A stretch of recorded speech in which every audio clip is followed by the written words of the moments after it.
दोस्तों नमस्कार। दोस्तों भारत का मतलब है बाजार और उस बाजार को पैसा चाहिए। जिसे पैसा लगाना है, जिसे पैसा लगाकर कमाना है, वो भारत की कोई भी चीज खरीद सकता है, क्योंकि भारत में सरकार अब जिम्मेदारी मुक्त हो रही है। वह कोई जिम्मेदारी अपने कांधे पर उठाना नहीं चाहती है।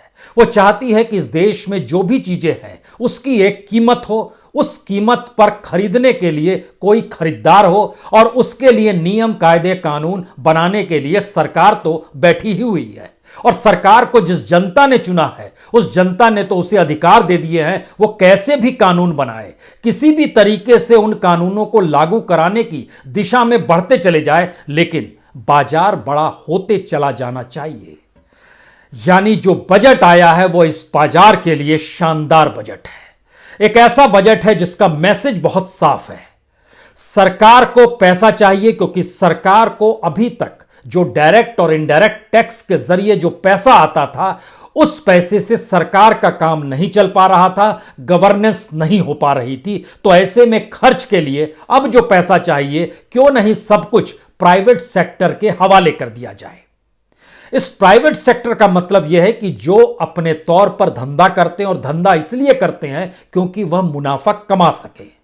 इस खेल में बहुत साफ तौर पर देश के वित्त मंत्री ने आज बजट रखते हुए बतला दिया, हम सब कुछ बेचने को तैयार हैं, चाहे वो एयरपोर्ट हो, चाहे वह रोड हो, चाहे इलेक्ट्रिक ट्रांसमिशन लाइन ही क्यों ना हो, चाहे वो वेयरहाउस गोडाउंस को भी कहते हैं, और सही मायने में वह गोडाउन जिसमें अनाज रखा जाता है, जो कि अभी तक एफसीआई के गोडाउंस में रखा जाता था, उसको भी प्राइवेट सेक्टर के हाथ में देने के लिए इस बजट में ले लिया गया। यानी airport, road, electric transmission line, warehouse, rail में भी जो खास तौर से माल ढोती हैं उसके लिए जो डेडिकेटेड लाइंस बनाई जाएगी वह भी प्राइवेट सेक्टर को दे दी जाएगी। गेल, यह जो पीएसयू है इसको भी दिया जाएगा, और देश के भीतर में जितने भी स्टेडियम बनेंगे वह भी प्राइवेट सेक्टर अपने हाथ में उठा कर ले जाए। और इतना ही नहीं, जो इंडियन ऑयल की पाइपलाइन है वह भी प्राइवेट हाथों में दे दी जाएगी।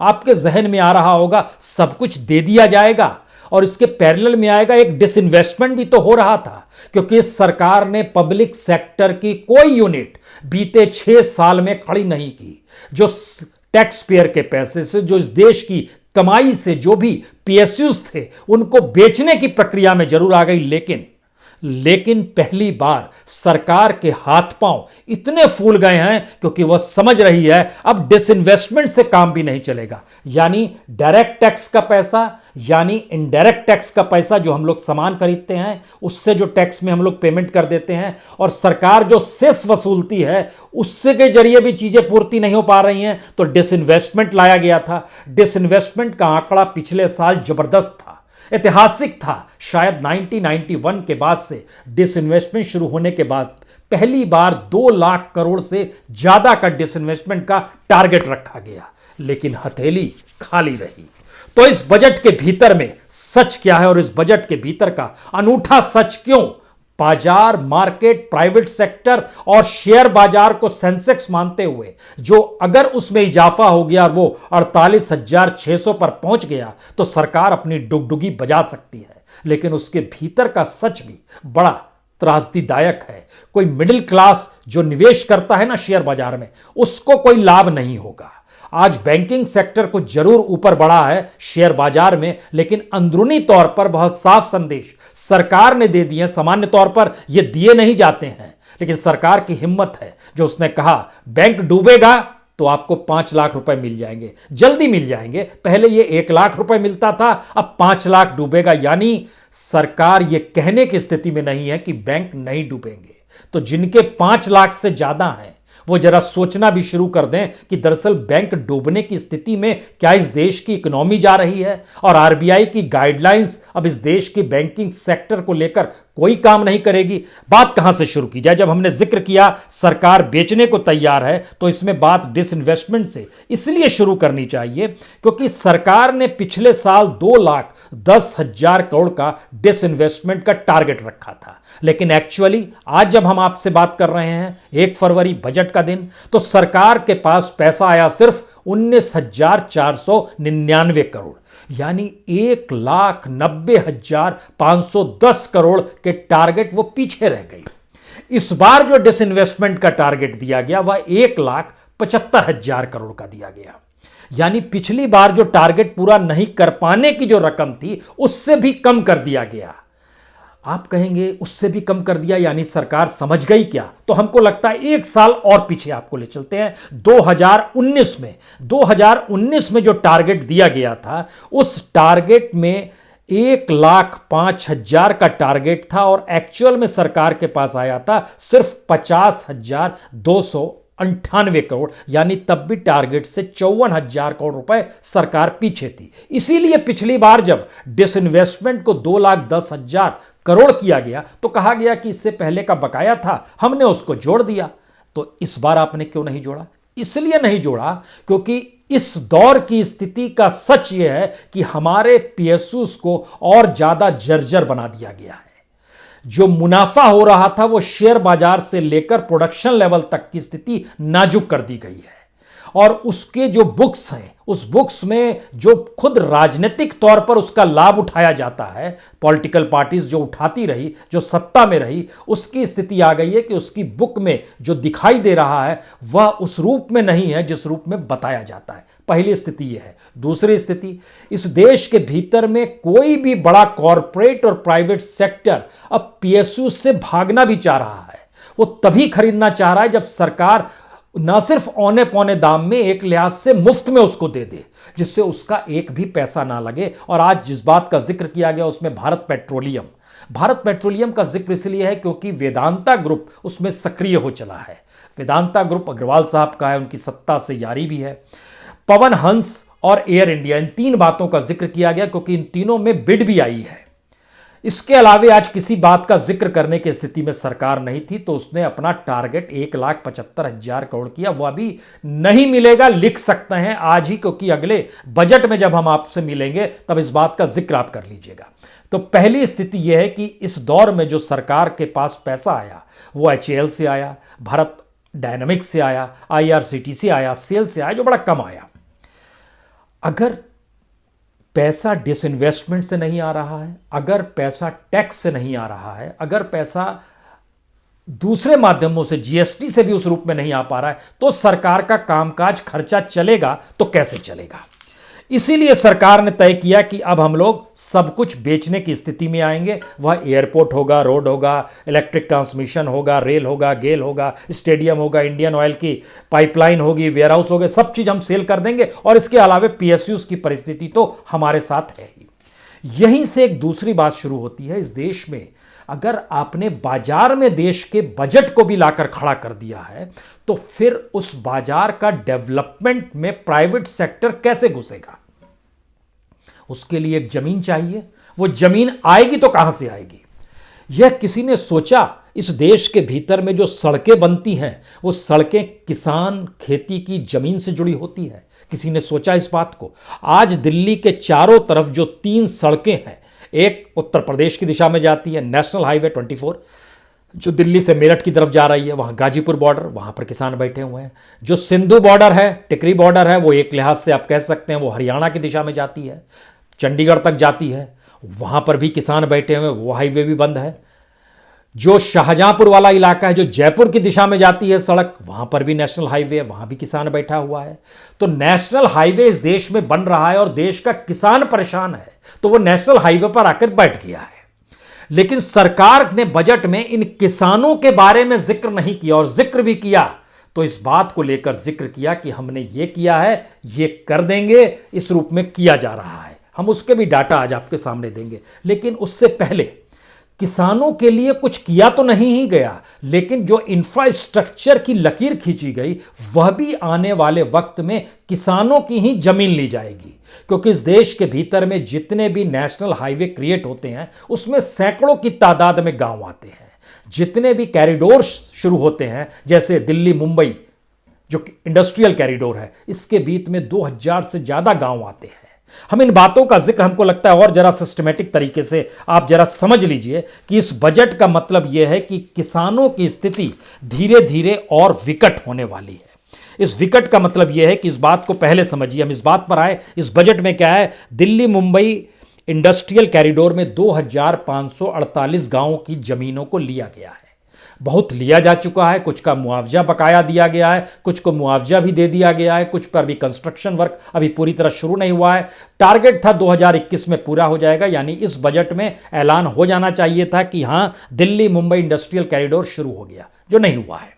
लेकिन 2542 गांवों के जमीनें तो ले ली गई। इसमें दादरी, नोएडा, गाजियाबाद उत्तर प्रदेश के, इसमें मनेसर, बवाल हरियाणा के, इसमें कुरुक्षेत्र, भिवंडी, निमराना, जोधपुर, पाली, मारवाड़ राजस्थान के, इसमें धार, मऊ, पीथमपुर मध्य प्रदेश के, अहमदाबाद, धोलेरा का इलाका गुजरात का, औरंगाबाद का इलाका भी इसमें आता है महाराष्ट्र का। इन तमाम जगहों से किसानों की जमीन ली गई और एक कॉरिडोर तैयार किया जा रहा है। अब इसके पैरेलल में आइए, जब आप मेन स्ट्रीम मीडिया में जाएंगे तो इस बात का जिक्र होगा, देखिए हमने कमाल कर दिया और अलग अलग हाईवे क्रिएट कर रहे हैं। ये हाईवे उन राज्यों में क्रिएट किया जा रहा है जहां पर चुनाव होने हैं।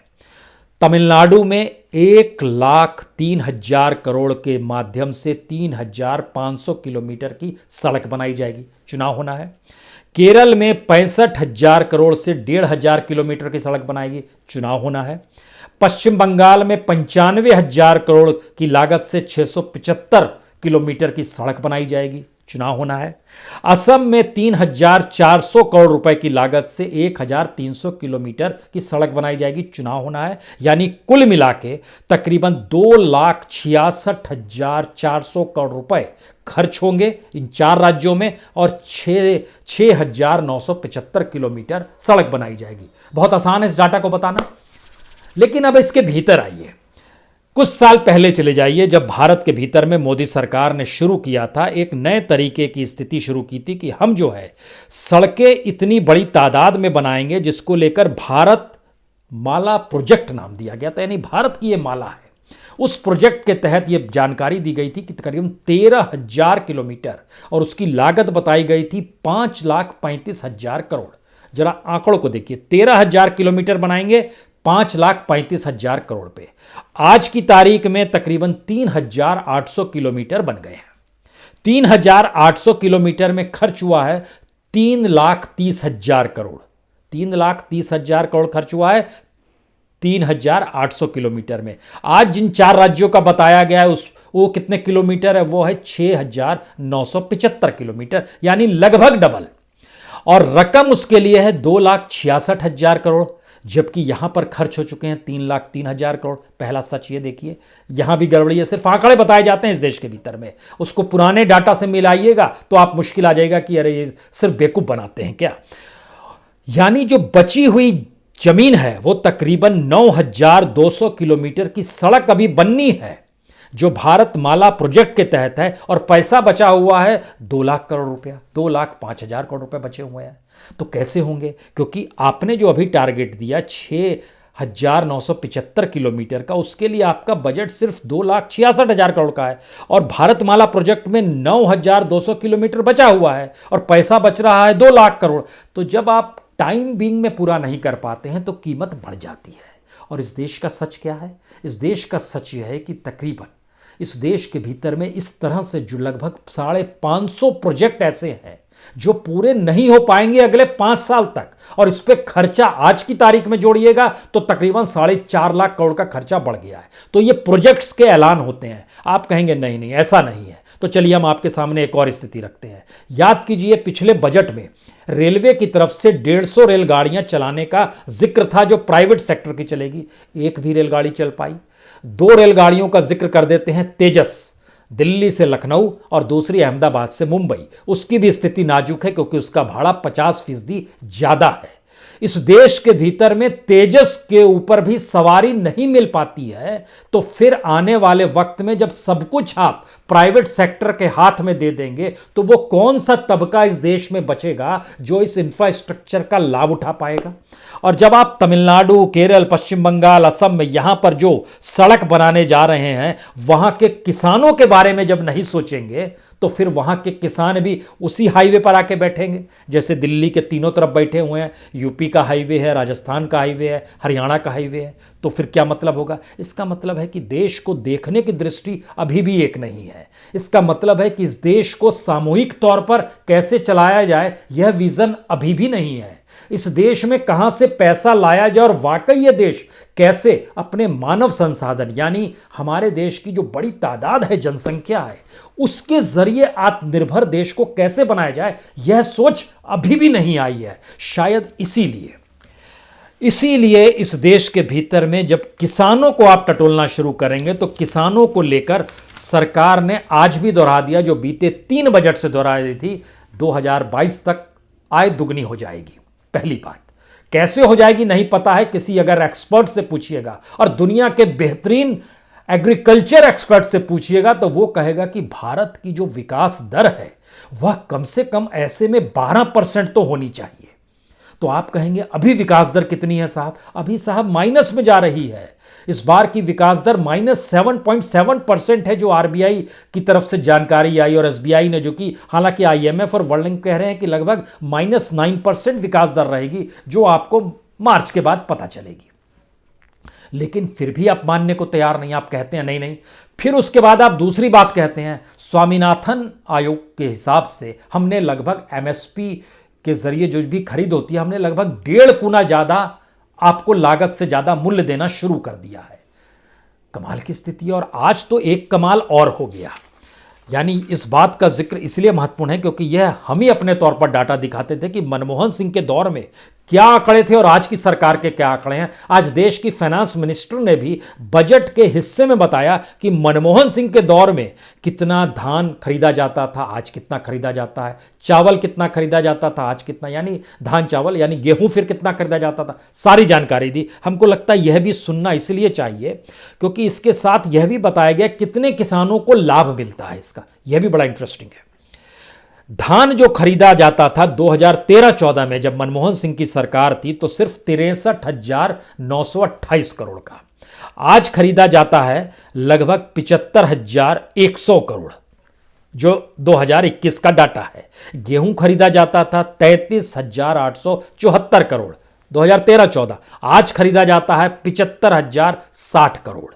इसी तरीके से दाल तो और स्थिति नाजुक थी, उस समय 236 करोड़ का खरीदा जाता था, आज हम लोग 10,532 करोड़ का खरीद रहे हैं। कॉटन जो है उस समय सिर्फ 90 करोड़ का खरीदा जाता था, आज 25,995 करोड़ का खरीद रहे हैं। ये बात तो कह दी गई। अब इसका दूसरा सच जरा समझने की कोशिश कीजिए। इन सारी चीजों को जब आप मिला दीजिएगा तो आपकी हथेली में एक जानकारी आएगी, इस देश के भीतर में किसान कितने, लगभग 14.5 करोड़। जो सरकार का जो पूरा का पूरा डाटा है वो सिर्फ 1.5 करोड़ किसानों तक ही पहुंच पाता है। खुद सरकार ने कहा कि हां, गेहूं जो खरीदते हैं उससे लगभग 43-44 लाख किसानों को लाभ मिलता है। हां, चावल जो यानी धान जो उपजाते हैं वो तकरीबन 1.5 करोड़ किसानों तक उसका लाभ मिल जाता है।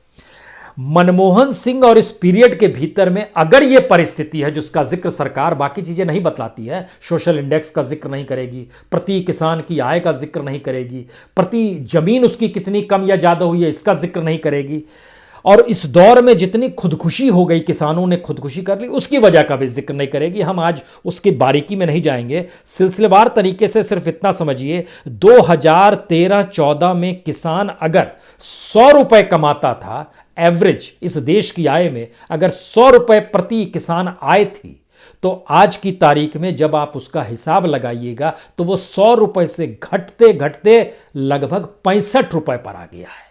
क्यों आ गया है? क्योंकि इस दौर में लगभग 82% की लागत सीड, फर्टिलाइजर, पंपिंग सिस्टम, बिजली, डीजल, इन सारी चीजों पे लागत बढ़ती चली गई है।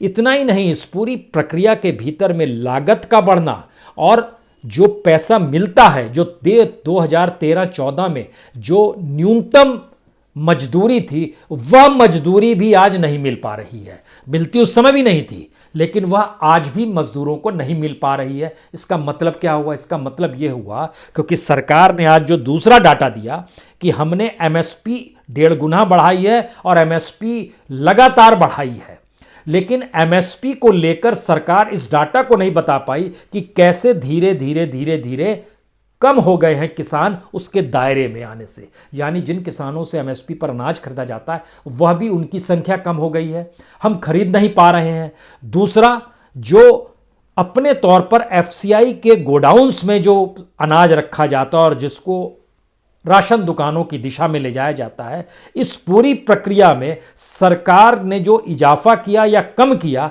अगर एवरेज निकालिएगा तो जो स्थिति 2013-14 की थी, कमोवेश वही स्थिति 2020-21 की है। अब यहां से एक और सवाल शुरू होता है। सरकार ने आज एक और कमाल का काम किया। हम लोग जो परेशान रहते हैं पेट्रोल डीजल को लेकर कि एक्साइज ड्यूटी इतनी बढ़ा दी गई है, सरकार ने कहा ये लोग बड़े परेशान करते हैं कीमत को लेकर। ऐसा करते हैं हम लोग कि एक्साइज बीच में कुछ कम कर देंगे लेकिन सेस लगा देते हैं एग्रीकल्चर के नाम पर, यानी जनता पे असर नहीं पड़ेगा। लेकिन जनता कहेगी नहीं, क्योंकि जनता जैसे ही कहेगी तो हम कहेंगे अरे आप तो सेस दे रहे हैं एग्रीकल्चर के लिए, तो आप रोना क्यों रो रहे हैं। तो 2.5 रुपए प्रति लीटर पेट्रोल पर एग्रीकल्चर सेस लगा दिया गया, 4 रुपए प्रति लीटर डीजल पे सेस लगा दिया गया। इसको ताना बाना एक्साइज ड्यूटी में ये बुनेंगे इंटरनली। इसका मतलब यह है, तो बताने की जरूरत क्या थी। बताने की जरूरत इसलिए थी कि कल से आप रोना रोना मत शुरू कर दीजिएगा कि अरे जनाब एक्साइज ड्यूटी बढ़ गई। तो एक्साइज ड्यूटी जो आज की तारीख में मान लीजिए 32 रुपए है, अब ये 4 रुपया डीजल का उसको एवरेज करने के लिए कल को 28 कर देते हैं। उसके बाद जब बढ़ाएंगे तो बोलेंगे अरे मेमोरी बड़ी शॉर्ट होती है जनता की। जनता इस बात को समझ नहीं पाएगी कि ये 4 रुपए सेस के तौर पर लिए जा रहे हैं। यहां पर अगले 3-4 महीनों के लिए एक्साइज ड्यूटी कम कर दी जाएगी, लेकिन फिर जब एक्साइज ड्यूटी बढ़ेगी तो एक्साइज ड्यूटी की तुलना अभी से की जाएगी जब सेस नहीं लगाया गया था। तो कहेंगे अरे उस समय भी तो एक्साइज ड्यूटी 32 रुपए थी, अभी भी तो 32 रुपए, तो बढ़ा क्या, कुछ भी नहीं बढ़ा, ये तो हमने चीजें मैनेज की हैं। लेकिन कीमत बढ़ती चली जाएगी, लेकिन उसके साथ एग्रीकल्चर शब्द जुड़ जाएगा, क्योंकि भारत पहली बार किसानों को लेकर बेचैन हो गया है और किसान आंदोलन पहली बार इस देश को बेचैन कर रहा है। देश का मतलब राजनीतिक सत्ता को बेचैन कर रहा है। इसीलिए राजनीतिक सत्ता अपने तौर पर ताना बाना बुनने की कोशिश लगातार कर रही है। किसानों की स्थिति यह है, तो इसका अगला सवाल तुरंत आपके जहन में आएगा, किसानों को लेकर जो बजट भी बनाया गया वो बजट भी पिछली बार की तुलना में इस बार जो है तकरीबन 10,000 करोड़ रुपए कम कर दिया गया। 75,000 से वो 65,000 करोड़ पर आ गया। यानी किसान की परिस्थिति को पूरी तरह बाजार में ढकेल देना है। एक राउंड हम लोगों ने उसको, सरकार ने नाम दिया था कृषि सुधार का, दूसरा नाम आया है पूरे देश को ही ढकेल देना है, उसी मार्केट इकोनॉमी में ढकेल देना है। तीसरी स्थिति आपके सामने आएगी एनपीए को लेकर। एनपीए बजट का हिस्सा है या नहीं है, लेकिन बैंकों के कंगालीपन का हिस्सा है। इसीलिए सरकार ने आज जानकारी दे दी कि दरअसल एक आईडीबीआई बैंक है, उसके साथ 2 बैंक और हैं और एक पब्लिक सेक्टर है, इनका डिसइन्वेस्टमेंट होगा। यह भी जानकारी दे दी कि अब एनपीए से मुक्ति कैसे पानी है हमको पता नहीं है, लेकिन इसके लिए हम 2 नए ऑर्गेनाइजेशन क्रिएट करते हैं, एक एसेट रिकंस्ट्रक्शन कंपनी और एक एसेट मैनेजमेंट कंपनी। मैनेजमेंट का एनालिसिस करेगी, व्यक्ति का एनालिसिस करेगी, कंपनी का एनालिसिस करेगी। आपने लोन लिया तो लोन क्यों नहीं लौटा रहे हैं। अरे जनाब सीधे सीधे पूरी फेरिस्त है, आरबीआई का पूरा डाटा बतलाता है किसने कितना पैसा लिया, हर बैंक के पास जानकारी है। लेकिन उन व्यक्तियों को नहीं छुएंगे, उनका एक एनालिसिस करवाएंगे इन 2 कंपनियों के जरिए। और इस बीच में बैंकों को कुछ राहत देने के लिए 20,000 करोड़ रुपए बैंकों में डाल देंगे जो पब्लिक सेक्टर के बैंक है। क्या स्थिति हुई, फिर गोल घूम के चीजें वहीं पर आके अटक रही हैं। ये स्थिति है, एक स्थिति है। दूसरी स्थिति हमको लगता है कि बड़ा शोर है इस बात को लेकर कि हेल्थ बजट जो है इस बार कमाल तरीके से बढ़ा दिया गया है, यानी 2,23,846 करोड़ रुपए कर दिया, 137% का इजाफा कर दिया गया। पिछली बार ये 90,000 प्लस में था, इस बार 2,23,000। इसके भीतर के जरा घुसने की कोशिश कीजिए। इसमें एक किया गया है प्रधानमंत्री आत्मनिर्भर स्वास्थ्य योजना। ये नई बीमारियां जो आएंगी उसके इलाज के लिए सरकार ने व्यवस्था की है और वह भी इसी का हिस्सा है, और वह हिस्सा है 64,180 करोड़। आप कहेंगे वाकई इसमें क्या दिक्कत है, लेकिन ये 64,180 करोड़ 1 साल के लिए नहीं है, 6 साल के लिए है। तो 1 साल के लिए हिस्से में आया 10,696 करोड़। यह हुआ पहला सच। दूसरा सच है कि इतने बड़े देश में 1 साल में नई बीमारियों को लेकर 10,696 करोड़, यानी प्रतिदिन जो है सिर्फ 29 करोड़ रुपए खर्च करेगी सरकार। दुनिया के विकासशील देशों की फहरिस्त में जब आप जाइएगा तो महामारी के बाद, कोरोना महामारी के बाद जो वर्ल्ड बैंक का पैसा आया, आईएमएफ ने जो व्यवस्था की, यूनाइटेड नेशन की जो व्यवस्था आई, उसकी भी जो लकीर है वह इस लकीर से ऊपर आती है। 29 करोड़ रुपए प्रतिदिन, एक साल में 10,696 करोड़ रुपए। इससे ज्यादा राहत और रियायत तो दुनिया के जरिए पैसा जो भारत में आया वह मिल गया, तो क्या वो पैसा भी कहीं डाइवर्ट हो गया? यह भी एक सोचने की बात है। उसके बाद आइए एक और स्थिति आ गई है। सरकार क्या करे? सरकार परेशान है कि लोग गाड़ियां नहीं खरीदते हैं, तो उन्होंने नई परिस्थिति, कानून बना दिया है, अब उस दिशा में बढ़ रहे हैं कि अब 20 साल से जो पुरानी निजी गाड़ियां हैं उसको आपको बेचना ही पड़ेगा। जो 15 साल से पुरानी कॉमर्शियल गाड़ी है उसको आपको बेचना ही पड़ेगा, और जो फिट गाड़ी नहीं होगी उसको भी आपको बेचना पड़ेगा।